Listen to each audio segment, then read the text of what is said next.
curious, observant.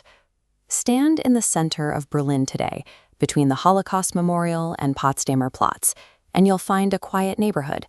There are bleak apartment blocks, a kindergarten, and a simple parking lot.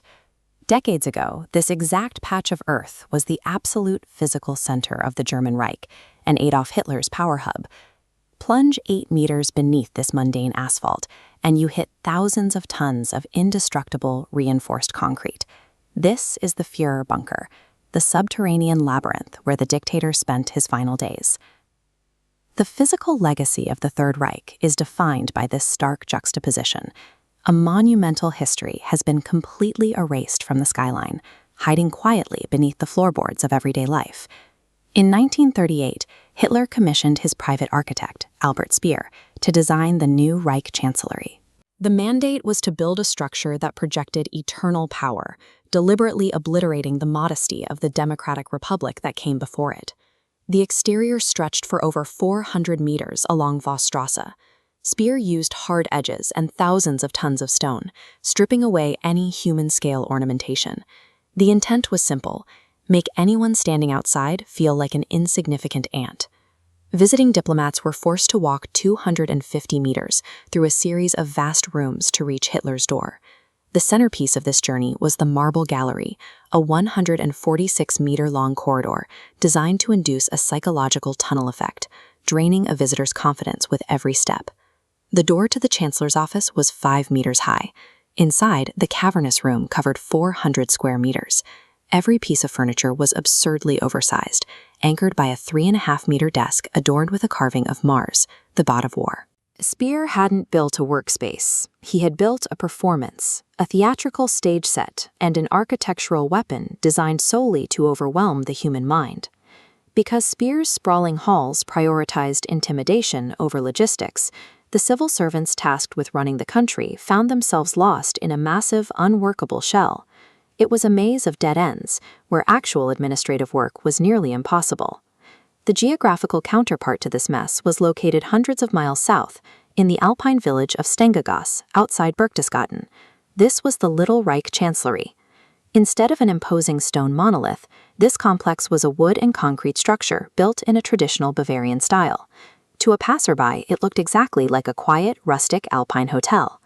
Yet, while Hitler spent half the year vacationing at his nearby mountain retreat, this disguised chalet operated as the true administrative engine of the Reich. A small staff relocated here and processed over 120 laws and regulations. The result was a regime operating from two extremes: a terrifying, empty, monumental facade in the capital, and a busy bureaucratic engine hiding behind a quaint alpine disguise. By 1943, those massive stage sets became vulnerable targets. As Allied heavy bombers filled the skies, the regime's workforce abandoned the surface. Beneath the Little Chancellery, workers carved 550 meters of concrete tunnels, plunging 40 meters deep into solid rock. Down here, they constructed a fully self-contained complex, with cramped rooms for telecommunications and heavy diesel generators to keep air flowing. Back in Berlin, a similar retreat was underway. Deep in the garden of the new Reich Chancellery, workers poured a 4-meter-thick reinforced concrete roof to create the new Führerbunker. The man who previously demanded a 400-square-meter office was now confined to a series of damp 10-square-meter concrete cells. Because the bunker sat below the city's water table, the space was dominated by the deafening, constant roar of water pumps. The man who built stone palaces to house giants was eventually crushed by his own paranoia, forced to govern and ultimately die inside a suffocating concrete tomb. When Red Army troops finally entered the ruined new Reich Chancellery in 1945, the surviving architecture still dwarfed them.